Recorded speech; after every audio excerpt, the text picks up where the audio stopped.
Hey guys, it's Courtney with Fit. Hope you're doing well today. We have started a new series where we're sharing stories and experiences of people on their journey to parenthood. And so today I have my husband here, Dwayne, to share his experience.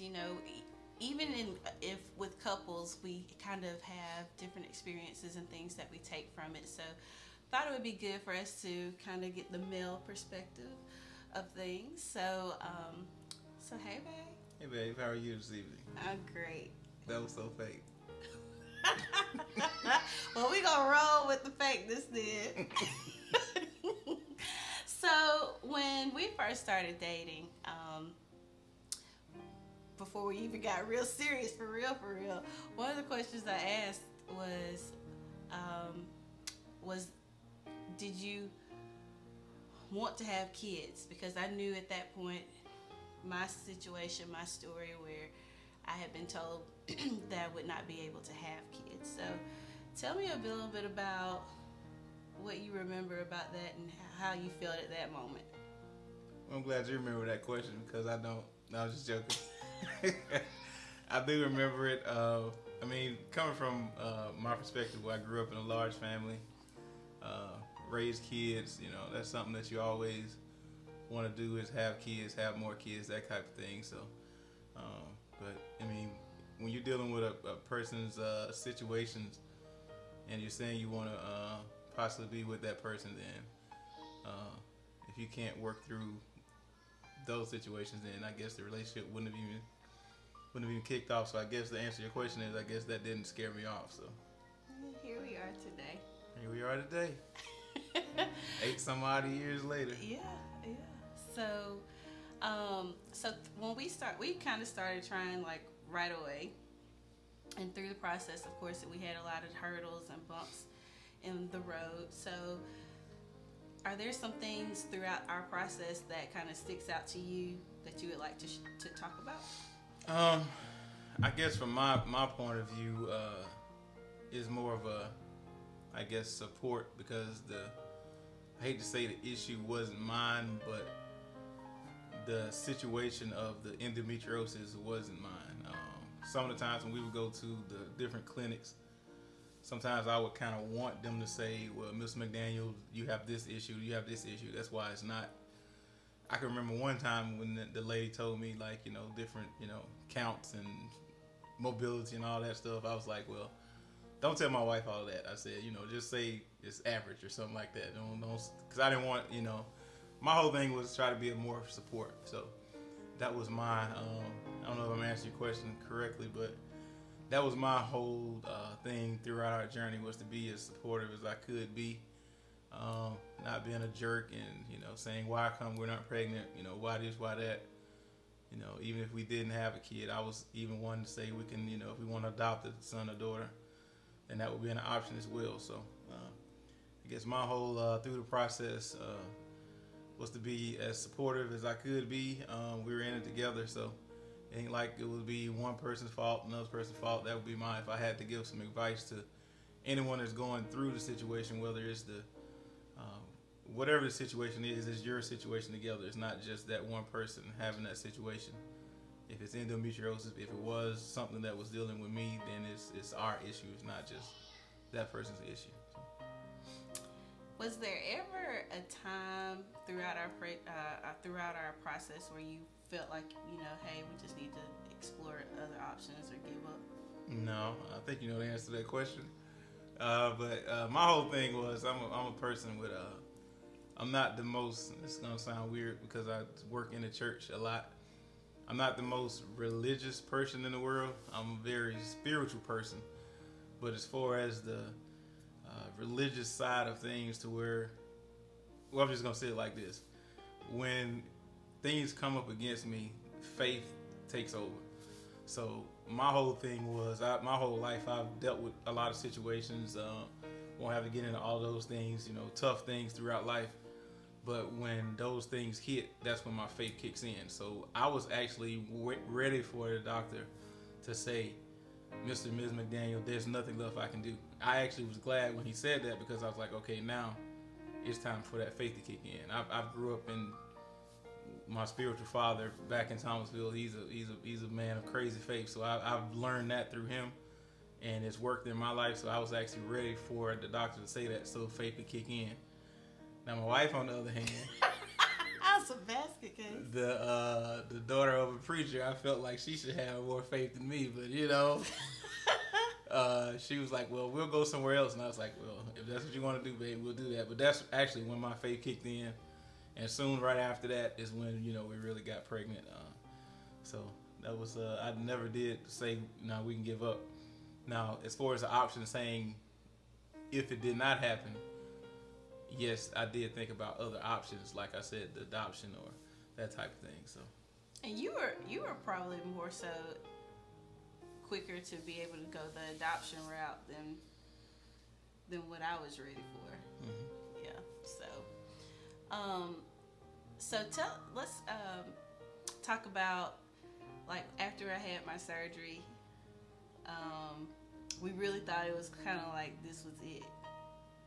Well, I did. I thought it was it. So tell me about how you felt when it was like almost like the surgery had failed for that particular cycle. I can't say disappointment, that type of thing, because as you know, I'm just a person that I deal with situations. No emotions. I deal with situations as they arrive. I mean, a lot of people know how my family grew up, and different things we've had to deal with, death, wise. So when situations happen, you react. So that's just how I. So I didn't really, like I say, the support part of it. You have to support you and your the My disappointment. emotions. No, I'm just saying because people have different things, and I say that all the time. Like, I'm not saying just because I'm a male that I shouldn't be emotional, but that's just the way I am. I'm not a very outwardly emotional person. However, you have to make sure that during those times that you're not suppressing. I don't want to say I had fake emotion, but I had to channel my energy towards the emotion, to have the emotion for her. So that's what I did. I didn't get weary during that time when we had the surgery, and then right back again we had to go back. I really didn't get weary at all during that time because it was reaction mode. Okay, now that happened. Now what will we do next? So. Now, what I can say is, just like Dwayne has said through the entire time, he has been a great support, not just through this process, but just as a husband. Overall, been very supportive, and that is very important, to be able to lean on each other. How did you feel about when we actually started doing the shots? Cause I couldn't give myself the shot, so I had to make him. Weird. I had to make him thought give it me was the gonna shot. be like I just sit there and watch her, give herself the shots, but I have to do the shots myself and give her the shots. I'm not a person. I don't go to the doctor at all, but to say I got to give people shots, that was kind of weird. I didn't want to have to give my wife punishment. Inflict pain. But it was definitely weird. I can remember one particular time we were at me and my brother-in-laws and my father-in-law. We were shooting basketball at the gym, and it was time for the shot. And she came, and we had to take a break and had to go into the room and give her the shot during that time. So. It was definitely a weird experience, but hey, that's what it took to get our little bundle of joy. So it was well worth it. I'm not used to anyone asking me questions. I'm used to the person behind the camera telling people what to say. So Yeah, I know it's kind of. So we're gonna wrap this thing on up in a minute.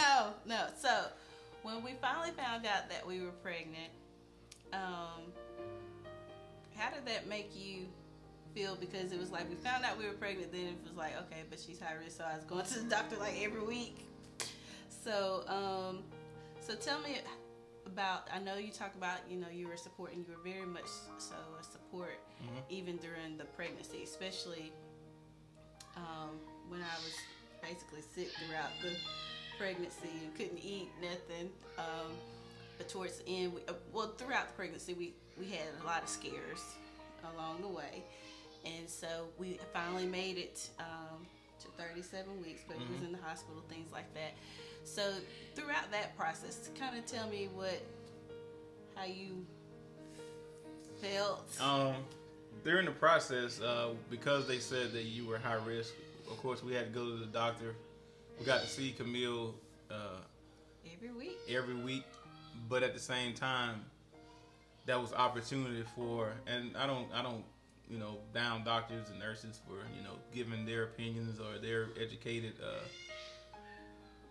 They have the education to give us the information that they see on the screen, but every week that we went, they was like, "Oh, your placenta's not good. This is not good. Camille could have Down syndrome. She didn't have enough placenta to eat to live off of, and the blood is this and blood is that." And every week it was something different. So I didn't really like going every week because I knew they were going to say something that was going to make myself, Courtney, worry about what if the baby was going to be healthy during the pregnancy, or if we would even be able to have the baby this time, that type thing. But during that whole thing, it just makes you stronger.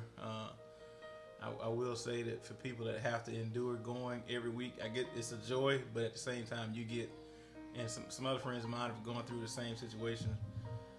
It's kind of nerve-wracking every week that you say, okay, what are they going to say negative this week? What are they going to say negative this week? So, but throughout the whole situation, we stood together with each other, and we got through it. And it's a blessing that a lot of people go through these same situations, but they don't get what we consider the reward being the baby. But we're just so grateful to actually have went through it, and God saw fit for us to be able to have our little bundle of joy, who's in the other room making noise for Anna right now. So, but yeah, that was that whole situation there.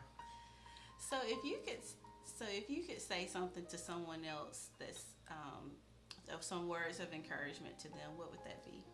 I would just say that if God has told you a promise, then just stand on that promise. That's easily said because we have Camille. I know people that have gone through it and never had the baby that they felt they should have.